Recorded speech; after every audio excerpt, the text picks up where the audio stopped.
Bismillahirrahmanirrahim. Assalamualaikum warahmatullahi wabarakatuh anak-anak semuanya. Semoga selalu dalam keadaan sehat ya. Nah, hari ini kita akan belajar PAI melanjutkan yang semester lalu. Nah, sekarang Anda sudah memasuki semester 2 ya. Kita sudah memasuki bab ke-7, yaitu tentang isi kandungan kedua surat, yaitu surat Al-Fajr dan surat Al-Ghasyiyah. Nah, di sini bersama Ustazah Deti ingin mempelajari tentang isi kandungannya. Mari kita simak bersama-sama ya. Nah, sebelumnya bisa dipersiapkan dulu ya buku dan alat tulisnya, serta pastikan dalam duduk yang fokus ya, memperhatikan Ustazah dari awal sampai akhir ya. Nah, kita buka buku PAI-nya kelas 4, yaitu terdapat di dalam halaman ke 79 ya. Bisa disimak baik-baik, diperhatikan.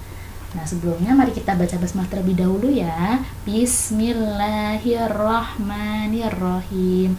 Nah, langsung saja di sini. Yang pertama kita akan membahas terkait Quran surat Al-Fajr. Nah, Quran surat Al-Fajr ini terdapat di dalam juz ke-30. Nah, terdiri dari 30 ayat, kemudian termasuk ke dalam surat Makkiyah. Ya, kemudian diambil dari ayat pertama. Nah, kata Al-Fajr ini diambil dari ayat pertama ya, yang bunyinya A'udzubillahi minasyaitonirrajim, Bismillahirrahmanirrahim, wal fajri. Nah, di sini artinya demi fajar. Nah, Al-Fajr sendiri ini artinya fajar ya. Kemudian isi kandungan surat Al-Fajr ini yang pertama, yuk kita simak bersama-sama pada halaman 81.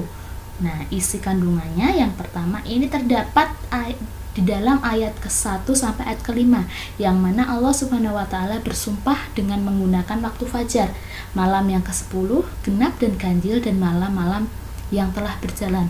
Nah, di sini Allah Subhanahu wa taala telah menggunakan waktu fajar. Waktu fajar ini adalah di mana cahaya matahari yang mulai membayang di sebelah timur. Nah, kira-kira 1 jam lebih kurang sebelum matahari itu terbit ya anak-anak. Bisa dipahami sampai sini?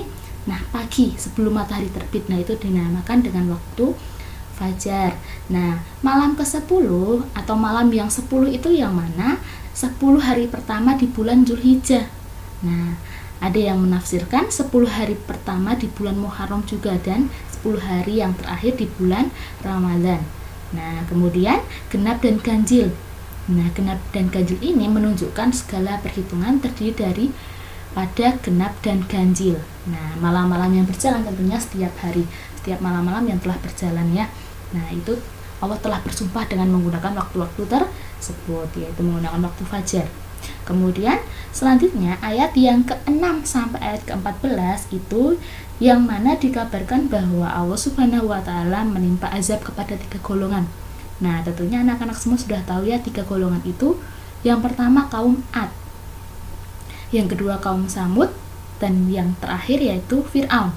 Nah, di mana kaum Samud ini dibinasakan oleh Allah dengan angin puting beliung. Kemudian kaum Samud dibinasakan dengan petikan dahsyat yang memecahkan anak telinga sehingga habis mati semuanya. Nah, kemudian yaitu Fir'aun, tentunya anak-anak sudah paham ya terkait kisah Nabi Musa, yang mana Fir'aun sendiri itu serta pengikutnya tenggelam di laut ketika mengejar Nabi Musa alaihi salam. Nah, kemudian yang ketiga ayat yang ke-15 sampai 16 itu digambarkan bahwa jiwa manusia yang jika iman tidak ada di dalam dadanya. Nah, tentunya di sini jika diberi nikmat dan kemuliaan, maka dia membanggakan dirinya sendiri bahwa dirinya itu dimuliakan oleh Allah. Sebaliknya, jika diberi cobaan, maka dia berkata, Tuhan telah menghinakan aku. Nah, ini termasuk jiwa manusia yang tidak memiliki iman ya anak-anak tentunya. Kemudian selanjutnya pada ayat ke-17 sampai ayat 20 itu diuraikan penyakit jiwa manusia. Jiwa manusia yang apa anak-anak? Nah, jiwa manusia yang tidak ada iman sama sekali di dalam dadanya, yakni tidak memuliakan anak yatim, tidak mengajak untuk memberi makan orang miskin, memakan harta warisan, dan cinta harta. Nah, di situ termasuk penyakit jiwa di dalam hati manusia yang tidak ada imannya. Udah paham sampai sini anak-anak? Nah, kemudian pada ayat ke-21 sampai 26 itu manusia diingatkan agar insaf dari penyakit jiwa tersebut. Dari penyakit jiwa yang tadi anak-anak tentunya, agar tidak menyesal di hari akhir, di hari kiamat. Nanti tidak menyesal kelak di akhirat juga. Karena pada hari kiamat kelak tidak ada seorang pun yang berdosa dapat terlepas dari azab Allah Subhanahu wa taala. Nauzubillahi anak-anak ya. Nah, kemudian pada ayat ke-21 sampai 26 manusia diingatkan agar insaf dari penyakit jiwa yang tadi anak-anak, agar tidak menyesal di kelak di akhirat. Nah, di sini karena pada hari kiamat kelak tidak ada seorang pun yang berdosa dapat terlepas dari azab Allah Subhanahu wa taala. Nauzubillahi ya anak-anak semua ya, kita harus tetap jaga iman kita, tetap jaga sholat kita, apalagi sholat 5 waktu ya anak-anak. Nah, kemudian yang terakhir pada ayat ke-27 sampai 30 Allah Subhanahu wa taala menyeru jiwa-jiwa yang tenang untuk kembali kepadanya. Nah, di sini jiwa-jiwa yang tenang ini disebut dengan nafsul mutmainnah. Nah, di sini kembali kepada Tuhan dengan perasaan sangat lega karena ridho. Kemudian masuk ke dalam surga.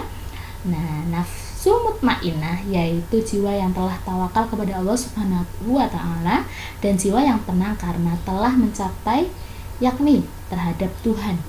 Nafsu mutmainnah ditandai dengan 2 sikap, yaitu syukur ketika mendapat kekayaan dan sabar ketika datang kesukaran. Nah, di sini semoga kita semua terdapat rasa syukur ketika mendapat kekayaan atau tidak sombongnya, kita tidak boleh sombong. Kemudian semoga kita selalu diberikan kesabaran ketika datang kesukaran atau kesulitan. Nah, ini tidak mengeluh ya. Jadi anak-anak semua apabila mendapatkan kenikmatan kita harus bersyukur, dan apabila kita mendapatkan ujian kita harus sabar. Selanjutnya Quran surat Al-Ghasyiyah ini terdapat dalam buku PAI halaman ke-84.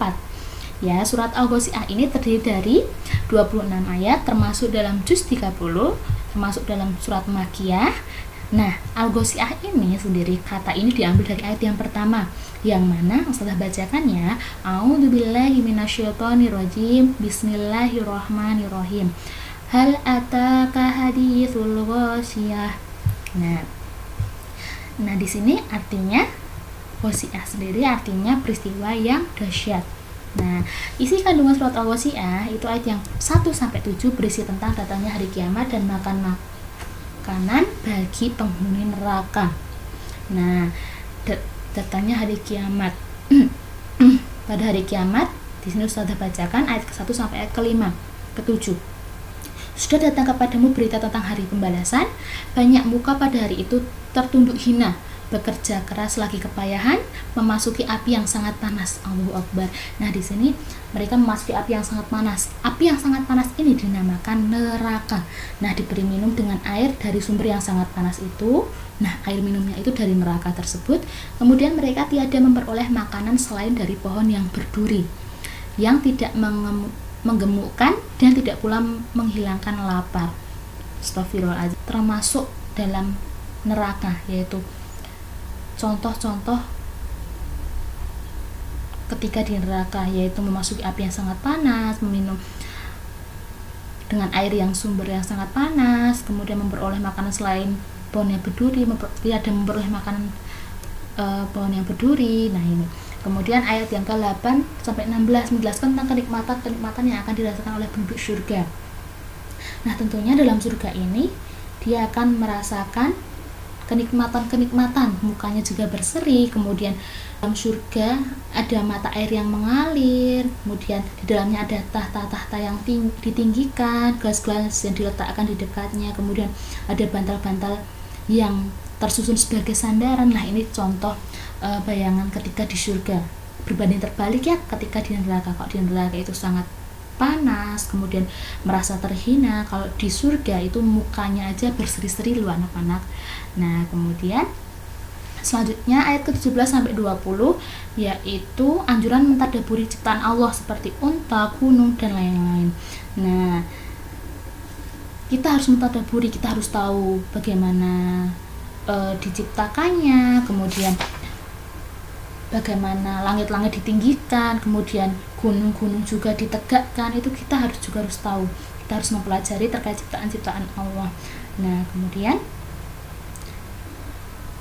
selanjutnya 21 dan 26 sampai 26 anjuran untuk berdakwah dan ancaman Allah Subhanahu wa taala bagi orang yang kafir. Nah, di sini anjuran untuk berdakwah itu yang mana? Berilah peringatan karena sesungguhnya kamu hanyalah orang yang memberi peringatan dan bukankah orang yang berkuasa atas mereka. Kamu bukanlah orang yang berkuasa atas mereka. Nah, kita dianjurkan untuk berdakwah dan ancaman-ancaman bagi orang kafir ini yaitu Allah akan menghisap mereka dengan azab yang besar. Karena apa? Karena orang yang telah berpaling atau termasuk orang-orang yang kafir. Nah, untuk pembelajaran hari ini Ustazah cukupkan sekian ya. Apabila ada salah kata Ustazah mohon maaf. Nah, untuk tugas hari ini menjelaskan dengan singkat isi kandungan surat Al-Fajr, kemudian di video. Jangan lupa dikirimkan ke Ustazah ya. Semangat untuk belajar hari ini. Tetap jaga kesehatan dan jangan lupa sholat 5 waktunya. Bila ada salah kata Ustazah mohon maaf yang setulus-tulusnya. Ustazah akhiri, wassalamualaikum warahmatullahi wabarakatuh.